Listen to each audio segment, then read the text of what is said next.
વડોદરાના ગોરવા વિસ્તારમાં પાણીનો કકળાટ સામે આવ્યો। પીવાના પાણીની સાથે ડ્રેનેજનું પાણી મિક્સ થઈ જતા સ્થાનિક લોકો હેરાન પરેશાન બન્યા છે। આ સ્થિતિના કારણે વિસ્તારમાં રોગચાળો ફેલાવાની શક્યતા વધી જાય છે। પૂર્વ કોર્પોરેટરની આગેવાનીમાં મહિલાઓએ પાલિકા તંત્ર વિરોધ નોંધાવ્યો છે। તો આ સાથે ગોરવાની વોર્ડ નંબર 8ની ચંદ્રલોક સહિતની સોસાયટીના રહીશો 15 દિવસથી પાણીની સમસ્યાથી પરેશાન બન્યા છે। પાલિકા તંત્રને પણ વારંવાર રજૂઆત કરવા છતાં કોઈ જ પગલાં લેવાયા નથી।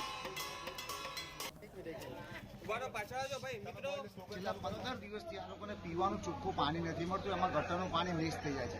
વારંવાર એના ચૂંટાયેલા પ્રતિનિધિઓને, ધારાસભ્યશ્રીને, કોર્પોરેટરોને અને અહીંયા વહીવટી પાંખને જાણ કરી છે, તેમ છતાં કોઈ પણ પ્રકારનું નિરાકરણ આવ્યું નથી। આજે તમે જુઓ કે એક બાજુ આપણે સ્માર્ટ સિટીની વાતો કરીએ, 6,000 રૂપિયા કરોડનું બજેટ બને, પરંતુ લોકોને 1 કલાક જો ચોખ્ખું પીવાનું પાણી નથી આપી શકતા તો સ્પષ્ટ છે કે આ તંત્ર નિષ્ફળ નીવડ્યું છે અને અમારી સ્પષ્ટ માંગ છે કે અમને ચોખ્ખું પીવાનું પાણી મળવું જોઈએ।